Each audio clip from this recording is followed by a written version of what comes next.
Good afternoon, everyone. Let us start.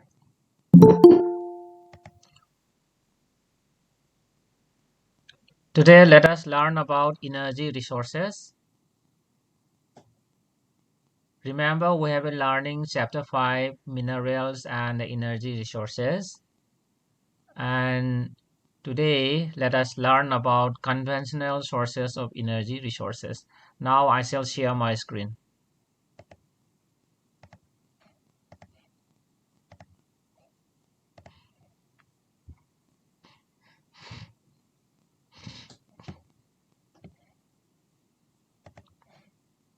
So, can you see my screen? Do you see my screen, boys and girls?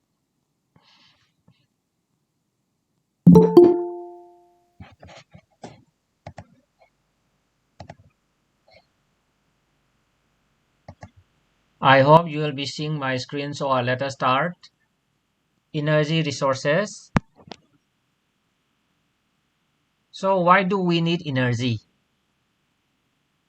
It is given here. Energy is required for all activities. It is needed to cook, to provide light and heat, to propel vehicles, and to drive machinery in the industries. So energy is required for all the activities. Energy can be generated from fuel minerals like coal, petroleum, natural gas, uranium, and from electricity. That means energy can be obtained from different sources. These energy sources or energy resources can be classified as conventional and non-conventional sources. Then what are the conventional sources? So conventional sources include firewood, cattle dung cake, coal, petroleum, natural gas, electricity, both hydel and thermal. So these are the important conventional sources of energy resources. And non-conventional sources include solar, wind, tidal, geothermal, biogas, and atomic energy. So from this, we know that most of the non-conventional sources of energy are renewable, except the atomic energy one. And whereas most of the conventional sources of energy are exhaustible. However, this hydroelectricity, hydel power, we also call it hydel power or electricity simply, is a renewable one. So firewood and cattle dung cake are the most common in rural India. That means firewood and cattle dung cake are mostly used in the villages of India. According to one estimate, more than 70% of energy requirement in the rural households is met by these two. That means these cattle, dung cake, and firewood. A continuation of this is increasingly becoming difficult due to decreasing forest area. Use of firewood means cutting of trees. Okay, so it becomes increasingly difficult, and moreover, using dung cake too is being discouraged because it consumes most valuable manure which could be used in agriculture. So if we uh, burn these cattle dung cake, then uh, the requirement for the agricultural field, that is manure, may not be met. Okay, so if we use cattle dung cake as a uh, as a source of heat for cooking and others, then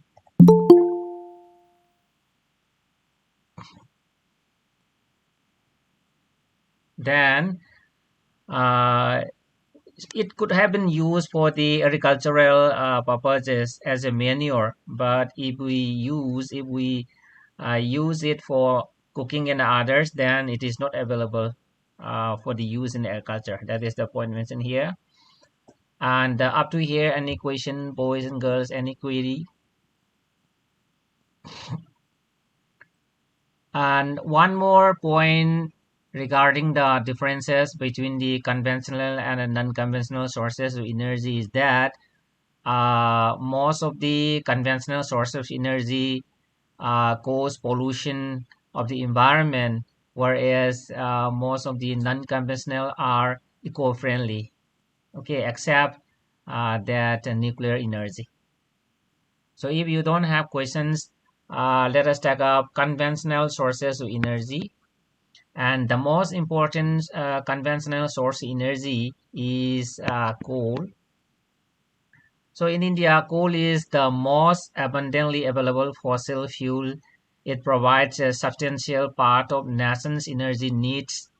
So coal is used for power generation, to supply energy to industry, as well as for domestic needs. Okay, in the iron steel industry and other metallurgical industry, coal is an important source of energy, and it is also used in generating electricity also, and it is also used for heating and cooking in the domestic households. That means India is highly dependent on coal for meeting its commercial energy requirements. And in the previous lessons, we have learned about the occurrence of coals, how coals were formed. Again, it is mentioned here. Coal is formed due to compression of plant material over millions of years. Okay, see when see here we have the vegetations. Okay, these are the trees and the grasses and the vegetations, and due to some geomorphic processes or catastrophe, if this it is buried, if the trees and this vegetation are buried in the earth interior, then because of the pressure and heat, so it will be fossilized and becomes the coal. You may be learning in science classes also. Coal, therefore, is found in variety of forms depending on the degree of compression, that is, depending on the depth of the burial and uh, time of burial. Okay, how old the coal is tells the quality of the coal. The older the uh, coal, then the higher the quality is, like that. So then here we have different types of coal with the distribution. So decaying plants in swamps produce peat. This is a type of coal, okay, which has a low carbon content and high moisture content and low heating capacity. Peat, this is the lowest quality coal, and carbon content is very very low, and it contains water vapor, and it has low heating capacity. Then another type of coal is known as the lignite. So this is low grade brown coal. Okay, the color is brown, and which is soft and with high moisture content. Actually, this one also, the carbon content is less than 40%. Okay, and about the distribution of lignite, the principal lignite reserves are Neyveli in Tamil Nadu. Okay, and are used for generation of this electricity. And a coal that has been buried deep and subjected to increased temperature is the bituminous coal. Okay, this is the second class coal, okay, in terms of quality, and it is most popular coal in commercial use. So bituminous coal is widely used in metallurgical industries. Okay, and so this metallurgical coal is high grade bituminous coal, which has a special value for smelting.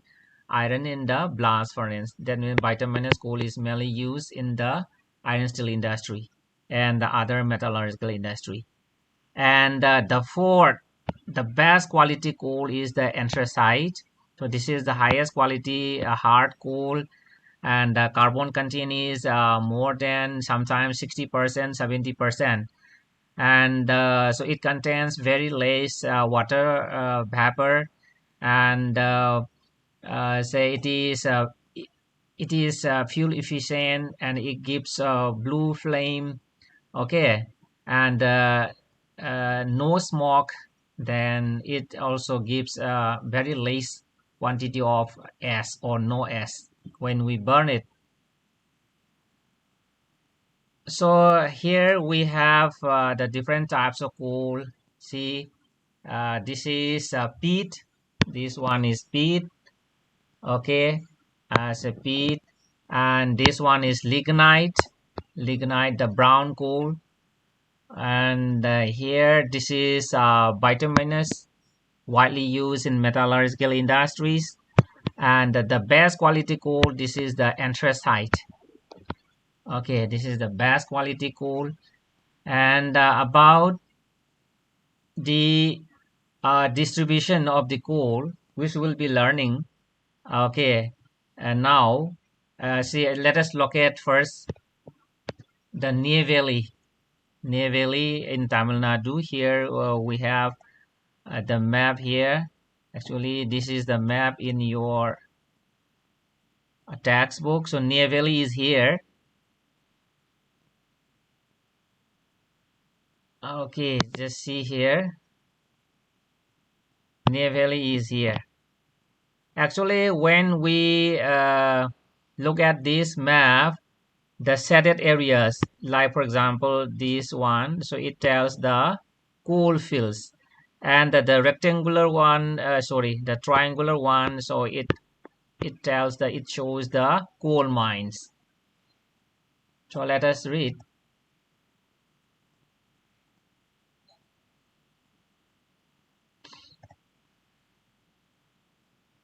In India, coal occurs in rock series of two main geological ages, namely Gondwana, a little over 200 million years old in age, and another one is the tertiary deposits, which are only about 55 million years old.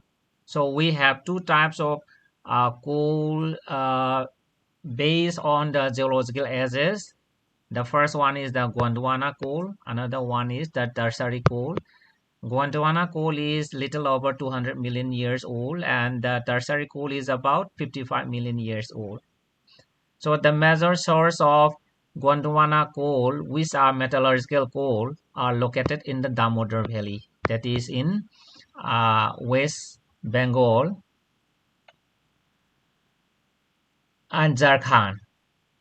Then in this region, okay, Jharia, Raniganj, Bokaro are important coal fields, and the Godavari, Mahanadi, Son, Warda valleys also contain coal deposits. So when you look at this map, see here, all the major coal mines are given here. For example, Talcher in Orissa. Then here we have Raniganj in West Bengal. Then Bokaro's Zaria in this Jharkhand. Then Korba in Chhattisgarh, Singrauli in Madhya Pradesh, then Singareni in Andhra Pradesh. And here, as I have pointed out, here we have Neyveli. Okay, these are the important coal mines. And as I told you, so the shaded portion shows the coal fields. Okay, so Damodar Valley is here in the Jharkhand, this West Bengal, northern Orissa part. Okay, just you will see here in this area.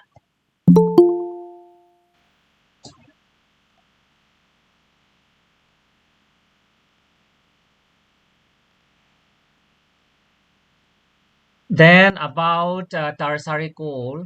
So tertiary coal occurs in the northeastern states of Meghalaya, Assam, Arunachal Pradesh, and Nagaland. Okay, so tertiary coal, the younger one and the less have less quality, so are found in this Meghalaya, Assam, Arunachal Pradesh, and Nagaland. I think location again we may see here. So here in the northern India, okay, and you'll find Makum, Naharkatia,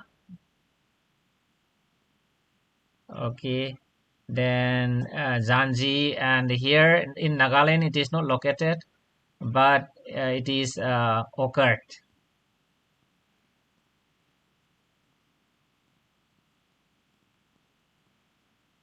Just see here in this area and here. Okay, you may read.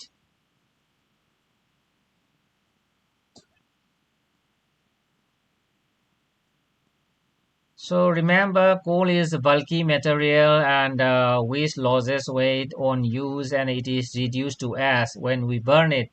Hence, heavy industries and thermal stations are located on or near the coal fields. You know, coal is a heavy and a bulky raw material, and it is wet-losing raw material, and that is why heavy industries like iron steel industries, then thermal power plants are mainly located nearby the source of the coal. So that is the point mentioned here.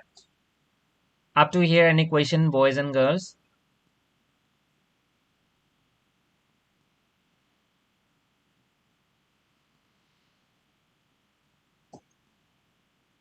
Do you have any question, boys and girls? No, sir. Okay. So next we have petroleum. I think all of you have seen petroleum, but the crude oil you may not be seeing it. So here, this is the crude oil. See, this is the crude oil, and from it we will get different products: petroleum, diesel, kerosene, then LPG, and so on. Okay, and so let us learn about it.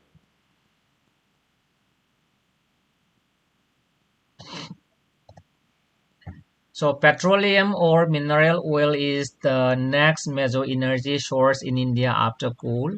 It provides fuel for heat and lighting. Okay. Then lubricants for machinery. Then raw material for a number of manufacturing industries. So from petroleum we get many products. Okay, in addition to these fuels like APF, aviation propelled fuel, then petrols, then diesels, kerosenes, waxes, lubricants, and petrochemicals also. We get it from the petroleum as a byproduct in the fractional distillation process. Then means petroleum refineries act as a nodal industry for synthetic textiles, fertilizer, then numerous chemical industries. So petroleum refineries act as a nodal industry. Nodal industry, say for example, mother industry. Say for example, this is the petroleum refinery. Okay, oil refinery, and we have learned that in the oil refinery, different byproducts are obtained. Say petrochemicals, for example. So near the oil refinery, we can establish another industry, that is fertilizer industry. Okay, fertilizer industry. So this fertilizer industry will be using petrochemicals as a raw materials from this. And nearby it, another industry also can be established from here. For example, synthetic textile industries. These synthetic textiles also will be using petrochemicals. Okay, polymers, for example, or other petrochemicals as the raw material. So in this way, oil refinery act as a nodal industry, which is which are other industries are using the byproducts from the petroleum refinery. Then how is petroleum occurred? So it is given here. Most of the petroleum occurrences in India are associated with anticlines and fault traps in the rock formation of tertiary age. Okay, and in regions of folding anticlines and domes, it occurs where oil is trapped in the crash of the upfolds. I think we have already learned about the folding process. Just see here.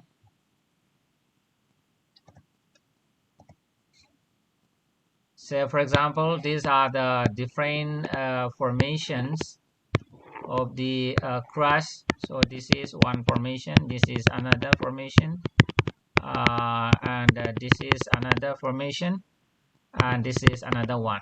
And when two forces are coming together at a particular point, then these formations will be folded, will be buckled up in this way. This is what I call folding process. Okay, and so this one is known as what? Anticline. Anti Anticline, and this one is known as syncline. Okay, and petroleum is here. I think as mentioned in the book, it is here. It is here in the upfold of the anticline. So petroleum is trapped here. Just here in this diagram also.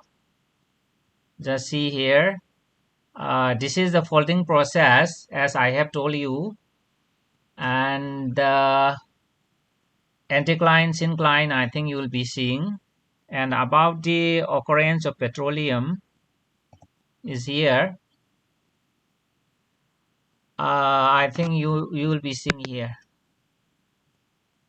Here oil is trapped here. So this is what? This is actually it was once like this, but due to erosional activity, it has been eroded. Okay, and here this is what? This is what? Anticline, and in the upfold of the anticline, see here, petroleum is trapped here in this area. I think you'll be seeing here petroleum is trapped here, and just above it you will find natural gas here. Here you'll get uh, here in this area natural gas is present. Okay, another one you will get petroleum at the fault trap also. Just see here this section actually once it was here, once this formation was here. Okay, this formation was here, but due to subsidence it becomes here, it has come here. So this is what we call faulting.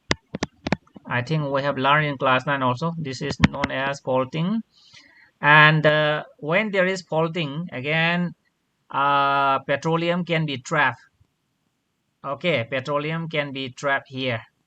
Just here, here gas is trapped here, and the gas, that is natural gas, is trapped here.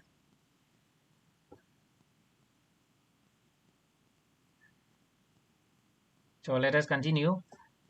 So petroleum occurred in foldings or anticline domes, and it is trapped in the crest of the upfold domes. You know, domes means this one. This is dome. Okay, and when you see a landscape like this, then petroleum may be occur here in a dome. A dome means this one. This is known as what? Dome.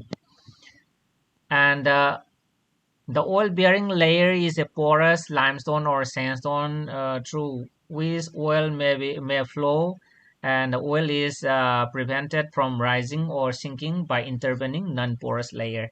Actually, just above the oil-bearing layer, there should be non-porous layer, as you will see here, non-porous layer.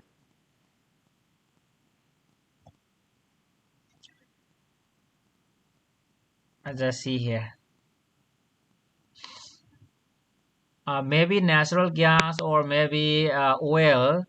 Above it and below it, there should be a non-porous layer. See, for example, cap rock. I think you'll be cap rock. That means this is a non-porous layer that oil cannot pass through. And below it also we have reservoir rock. This is also impermeable, non-porous rock, and we have a layer of salt water. And here in this section, oil is trapped here. I think you will be showing oil is trapped here. Here we have oil, and since gas is lighter and natural gas is trapped here. Okay, this is the natural gas, and here above it there must be a non-porous layer as mentioned above. Okay, a non-porous, that is impervious layer should be there, that is well kept. It may be a limestone or sandstone a layer. So any question, boys and girls?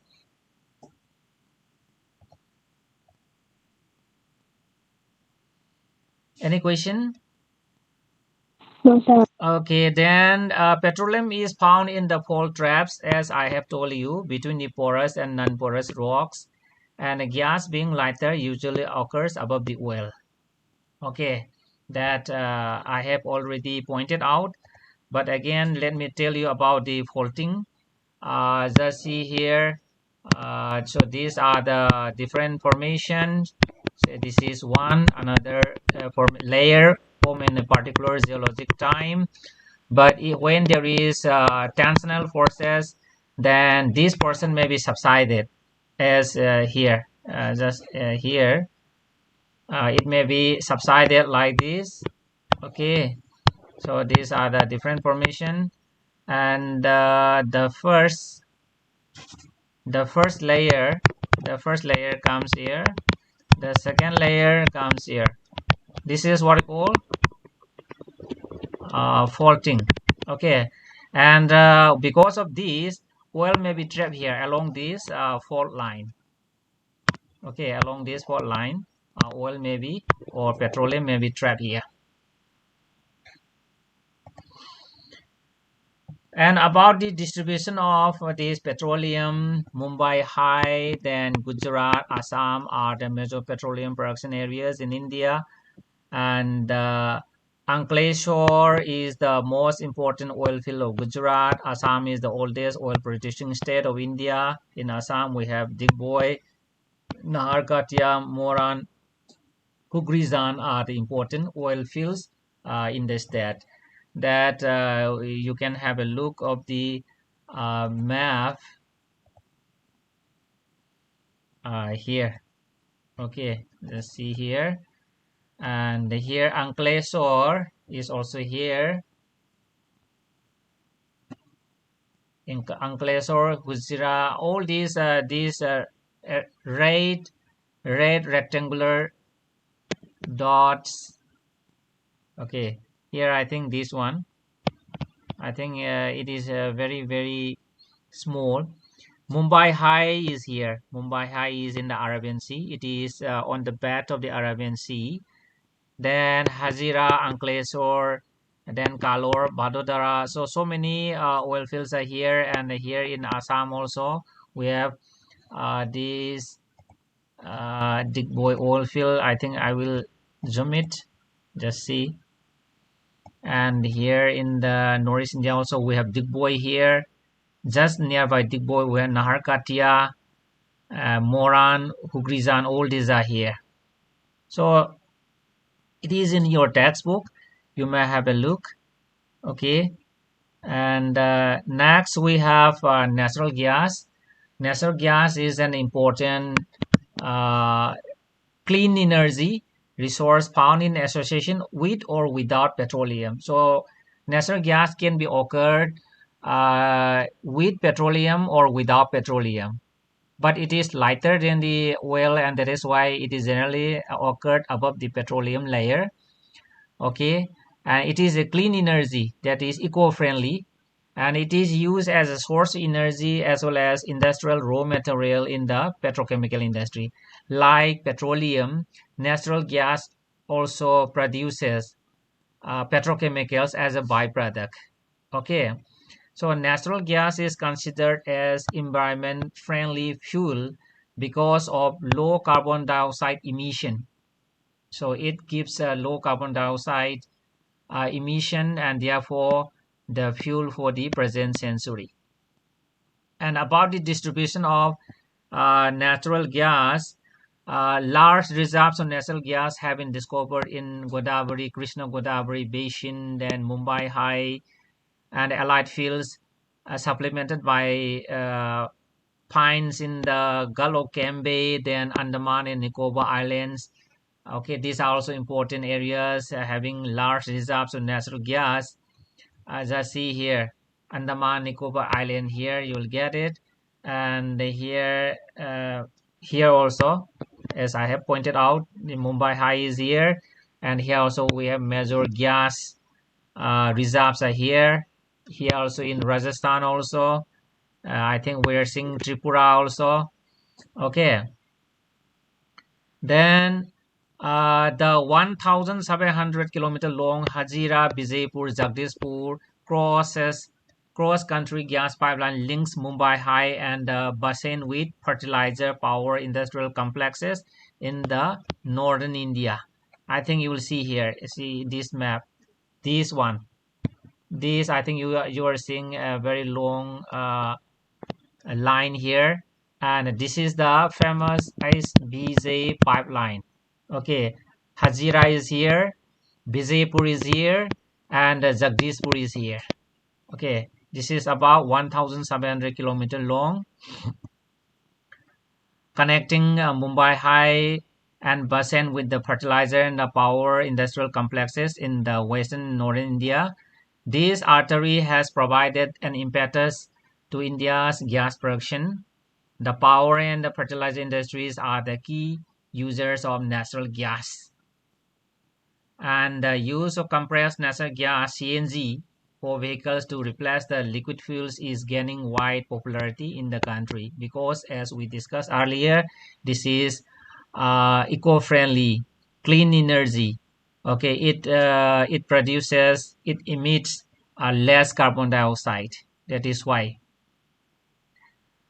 And next we have the last source, conventional source energy, that is electricity. So electricity has such a wide range of applications in today's world that its per capita consumption is considered as an index of development. So consumption of electricity is considered as an index of development. The higher the use of electricity, then the higher the country it has developed. So electricity is generated mainly in two ways. First one, by running water, which drives hydro turbines to generate hydroelectricity, and by burning the other fuels such as coal, petroleum, and natural gas to drive turbines to produce thermal power. So, so it means that electricity can be generated in two ways. One, from the running water by constructing dams or at the waterfalls after driving a turbine, and another one is by burning coal, petroleum, or natural gas to drive the turbines. Okay, so one generated electricity is exactly the same, maybe hydro or maybe thermal. So hydroelectricity is generated by fast flowing water, which is renewable water resource. And India has a number of multi-purpose projects like Bhakra, Nangal, Damodar Valley Corporation, Kopili Hydel Power, then producing hydropower. So how hydroelectricity is generated, I think you will be knowing also.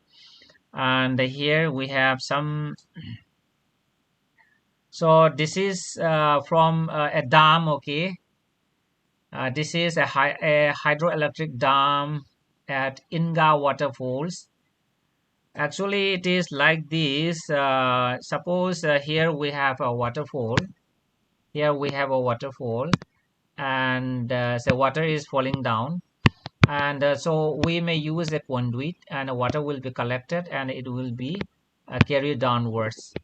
So water will be coming down with a great force, and if we keep a turbine here, then electricity is generated. Another one is we can construct a dam and can generate electricity. I think this side here, this section, okay, is producing electricity. Here turbines are here, all the turbines are here. This is the dam side, and another one also there. And so this is the turbine actually.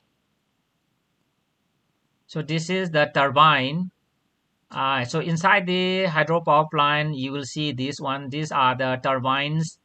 And if you visit Loktak Hydroelectricity also, you will see exactly the same like this.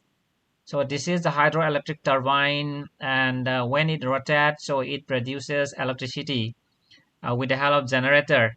Okay, and so this is how hydroelectricity is generated.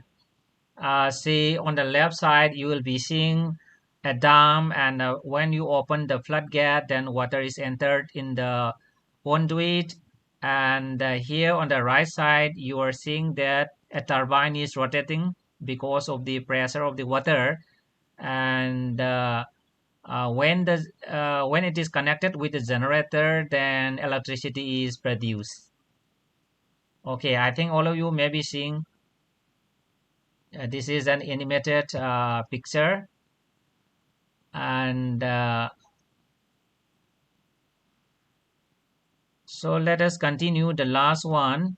So thermal electricity is generated by using these coal, petroleum, and natural gas.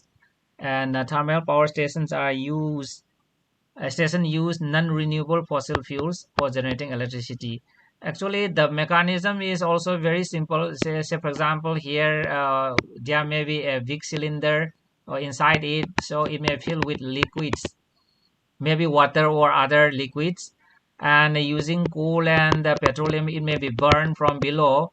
And when we burn it, then here if we uh, connect it by a pipe, then the steam produced after boiling the liquid will be coming out, and when we put a turbine here, then it will produce electricity. Okay, this is the basic mechanism. Okay, so this is how thermal electricity is produced. And so this map shows the distribution of thermal power plants. You have to see the uh, black dots. So many thermal power plants you will be seeing here. Namrup, for example, in Assam. Bongaigaon also there. Barauni in Bihar, and so on. Okay.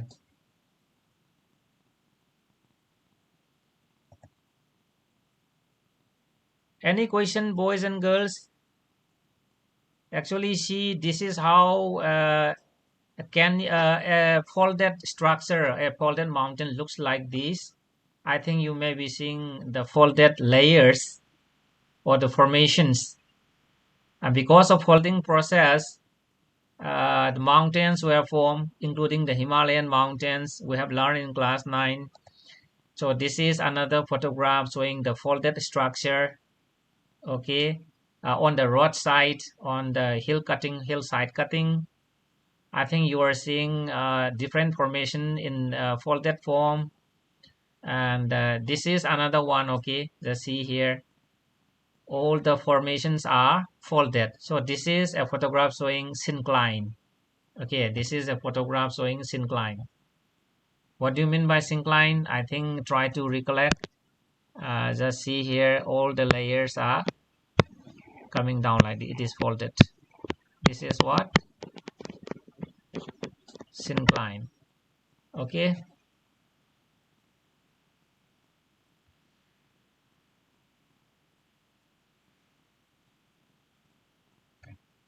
So any question, boys and girls?